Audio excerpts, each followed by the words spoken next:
Yang pertama, saya harus menjelaskan posisi saya saat itu. Saya bersama 11 teman seangkatan, kami 12 orang. Saat itu kami sebagai novice. Sebagai novice, ya masih unyu-unyu lah. Lalu kemudian momennya saat itu adalah perayaan 50 tahun OSA berkarya di tanah Papua. Oke. Oke. Lalu beliau sebagai pimpinan tertinggi Ordo Santo Agustinus, sebutannya dalam Ordo disebut Prior Jenderal, yang berdomisili di Kuria di Roma. Biara kami langsung di samping tembok Vatikan. Beliau datang dari Roma dalam kapasitasnya sebagai Pater Jenderal ke Sorong, dengan beberapa tamu lain dari Belanda, dari Australia, Filipina, dan lain-lain. Lalu saya sebagai novice yang dalam tanda petik berasal dari daerah, dari NTT, dari Flores, yang memiliki budaya dan penghormatan kepada imam, apalagi pimpinan begitu sangat luar biasa. Waktu itu saya agak ragu dan agak canggung untuk mendekati beliau karena bawa konsep dari Flores. Wah, saya mulai berpikir, bisakah tidak saya yang statusnya sebagai novis ketemu dengan pimpinan tertinggi, pimpinan OSA seluruh dunia. Tapi apa yang terjadi, puji Tuhan, ketika beliau tiba di biara pusat kami di Tagaste, kebetulan kami novisiatnya langsung di biara pusat, kita menyambutnya, kita bersalaman, lalu memperkenalkan diri. Beliau dengan keramahannya sebagai seorang bapak, menjabat tangan kami dan memeluk kami satu persatu dengan senyumnya yang sangat manis. Saya sebagai novis merasakan, wow, ini pelukan seorang ibu, seorang bapak yang luar biasa. Dalam sekali untuk saya maknanya. Kemudian, lebih dari itu, saya yang statusnya masih novis bisa duduk makan satu meja makan dengan beliau. Kami para novis gabung dengan para imam lain, para frater lain, dengan tamu-tamu itu kita makan di satu meja makan. Itu.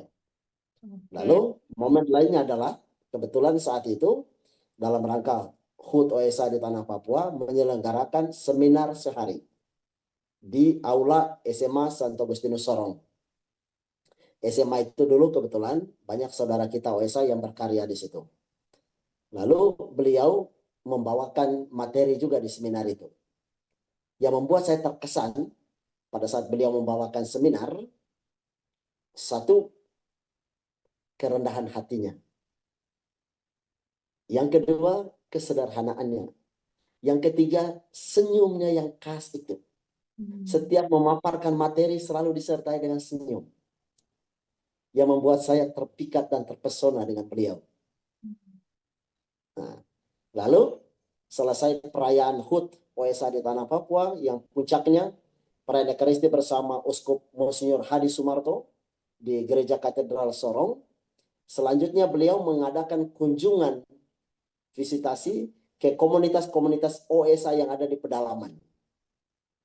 2 paroki yang dikunjungi saat itu sungguh-sungguh pedalaman 2003 itu, yakni Paroki Santo Yosef Ayawasi dan Paroki Santo Yosef Senopi. Secara administratif kedua paroki itu, satu yang Senopi berada di Kabupaten Tamrau, yang Ayawasi berada di Kabupaten Maibrat, sekarang Provinsi Papua Barat Daya dua-duanya. Dan beliau berkunjung ke sana, nginap di sana. Berjumpa dengan anak-anak di pedalaman, yang kala itu pastorannya masih sangat sederhana, rumah-rumah masyarakat masih sangat sederhana, belum ada satupun mobil atau motor yang masuk. Sarana transportasi satu-satunya pesawat kecil kala itu. Dan beliau bisa kerasan di sana, bisa enjoy di sana, menikmati indahnya alam Papua dan indahnya senyum asli masyarakat Papua. Itu. Ini pernah nggak sih kepikiran pada waktu itu, wah ini suatu hari bisa nih jadi sosok paus gitu. Dan dengan sekarang jadi paus, gimana sih perasaannya pastor ini pernah berinteraksi langsung bahkan dari dekat gitu sama beliau? Oke, untuk saat itu tak terpikirkan. tak terpikirkan, tak terbayangkan bahwa suatu waktu dia akan jadi paus. Jadi uskup pun tak terpikirkan. Tapi puji Tuhan, ketika beliau tidak lagi menjabat sebagai jenderal, begitu turun dari jabatan sebagai jenderal, dipilih menjadi uskup di Peru. Jadi uskup di Peru, kemudian oleh mendiang Paus Fransiskus, diangkat menjadi kardinal, ditarik dari Peru ke Vatikan. Nah, di waktu dekat ini, setelah meninggalnya mendiang Paus Fransiskus, saya kebetulan di Manokwari mengajar di SMP, mengajar bahasa Latin. Beberapa kali di kelas, saya menyampaikan kepada anak-anak, saya membayangkan paus berikut dari Ordo Santo Agustinus. Lalu saya meminta anak-anak tolong doakan apa yang saya bayangkan di pandangan penglihatan spiritual saya. Dan yang terdekat adalah kejadian minggu lalu. Minggu lalu saya memimpin misa di salah satu gereja stasi di Manokwari, namanya Gereja Santo Mikael Arfai. Nah, waktu perayaan Ekaristi di doa umat, saya mendoakan khusus untuk keselamatan Paus Fransiskus dan proses konklav yang sebenarnya baru dimulai tanggal 7, tapi saya sudah berdoa hari Minggunya. Lalu setelah itu, kita snack bersama dengan pengurus Dewan Stasi dan umat. Nah, dalam dialog ngobrol ringan bersama umat dan pengurus stasi, mereka mulai menyampaikan nanti Pater paus berikut disebutlah nama-nama sesuai yang beredar di media sosial. Di media-media yang disebutkan oleh begitu banyak orang di seluruh dunia. Lalu saya kepada mereka saya katakan, menurut saya tidak ada satupun dari nama itu yang akan keluar jadi paus. Saya tetap memprediksi yang akan jadi paus adalah dari Ordo Santo Agustinus. Saya beritahu umat. Padahal saya tahu persis satu-satunya kardinal OSA hanya dia, tidak ada lagi yang lain. Sementara dari ordo dan tarekat lain cukup banyak, tapi dari OSA satu saja, hanya beliau. Namanya tak pernah disebut. Tapi kemarin saya mengikuti CNN, Amerika punya, sering wajah beliau muncul di situ. Di CNN sepanjang hari kemarin. Lalu kemarin sore, kebetulan kami di Manokwari, kita merayakan misa arwah mengenang 2 tahun meninggalnya misionaris terakhir Papua, Pater Anton Trom di Manokwari, meninggal 8 Mei 2023. Nah, kita misa. Lalu setelah misa malam, karena kecapean, lalu kita tidur. Tadi pagi, waktu saya bangun sekitar jam 5, saya buka WA. Lalu ada yang mengirimkan ke WA saya dengan mengucapkan profesiat Pater. Lalu saya mulai dukdak. Jantung saya ini profesiat apaan? Lalu saya coba mulai buka.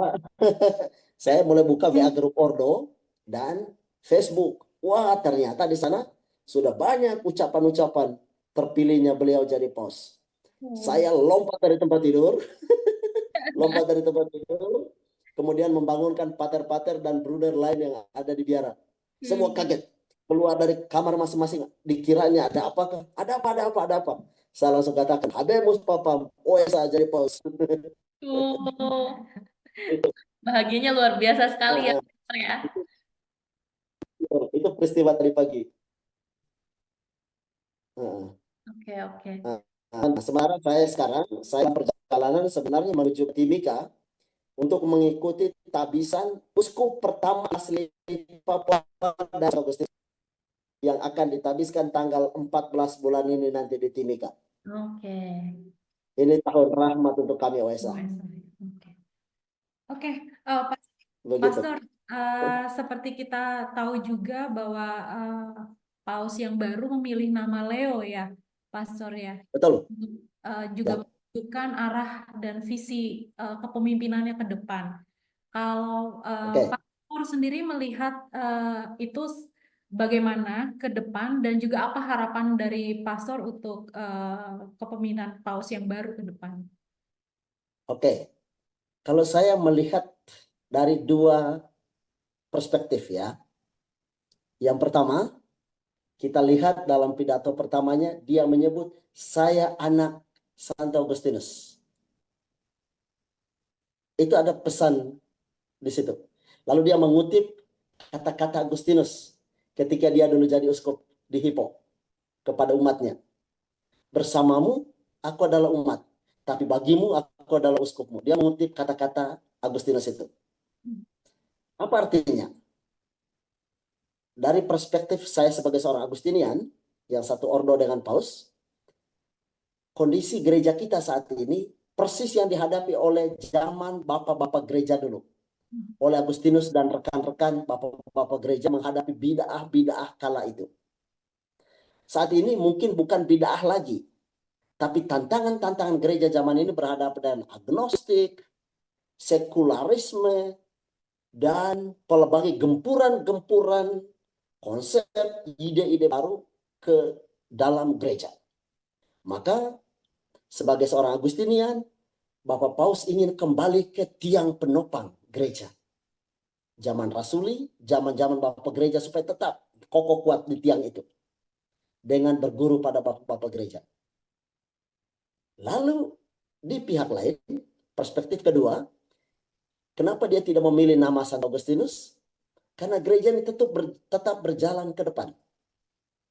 Maka dia memilih Paus Leo ke-14 sebagai penerus Paus Leo ke-13 yang memiliki jasa besar dengan ensiklik Rerum Novarumnya, opsion dalam bidang keadilan, perdamaian, kemanusiaan, dan lain sebagainya. Saya meyakini, selain berpegang teguh pada prinsip dasar gereja, Paus kita yang baru ini ingin meneruskan roh pembaharuan dari Paus Leo ke-13, juga yang sudah dimulai oleh Paus Fransiskus. Yakni kata-kata bagus beliau di awal pidatonya, damai bagimu. Ini kata-kata Yesus setelah dia bangkit, menampakkan diri kepada para muridnya, damai bagimu. Bapak Paus ingin menghadirkan kembali damai yang diucapkan terakhir kali oleh Paus Fransiskus sebelum wafatnya pada pesan Paskah kemarin. Damai bagimu, damai di bumi. Lalu yang berikut, ingin menegakkan kembali keadilan dan kebenaran dan kesetaraan sebagai manusia. Kesetaraan harkat dan martabat sebagai manusia. Lalu kemudian mulai merubuhkan tembok-tembok pemisah. Sekat-sekat pemisah seperti yang dibuat oleh Paus Leo ke-13, oleh Paus Fransiskus, mulai membangun jembatan-jembatan melalui dialog-dialog. Nah, ini wajah gereja yang terbuka, dialogal, dan gereja yang merangkul, yang jauh dirangkul kembali. Ini menarik. Kalau kedua saudari mengikuti ulasan bagus dari Romo Patris Allegro, ini bagus ini. Bagus sekali, bagus sekali. Dalam konteks gereja Amerika, itu mayoritas Kristen Protestan ya. Mayoritas Kristen Protestan. Nah, kita tahu dalam reformasi gereja, si Martin Luther berasal dari ordo yang sama dengan saya, dengan Paus Leo ke-14, dari ordo Santo Agustinus, oke? Dengan beliau dari Amerika, dari Chicago, Paus yang sekarang ini dari Chicago, ini secara simbolik dan secara spiritual ingin merangkul kembali yang dulu tercerai-berai, mulai mendamaikannya kembali secara spiritual, membangun dialog. Itu yang saya baca. Kurang lebih begitu. Mudah-mudahan cukup. Ada juga ya Pastor, satu Buat waktu nanti Paus Leo 14 bisa kembali lagi ke Papua ya. Papua. Pasti. Kami nanti bulan Juni ini akan ada kapitol di Sorong bulan Juni. Lalu lanjut bulan September ada kapitol general pemilihan pimpinan baru di Roma. Pasti nanti yang dari Papua akan ketemu beliau di sana. pasti juga akan ada janji-janji beliau kapan beliau datang ke Papua atau ke Indonesia.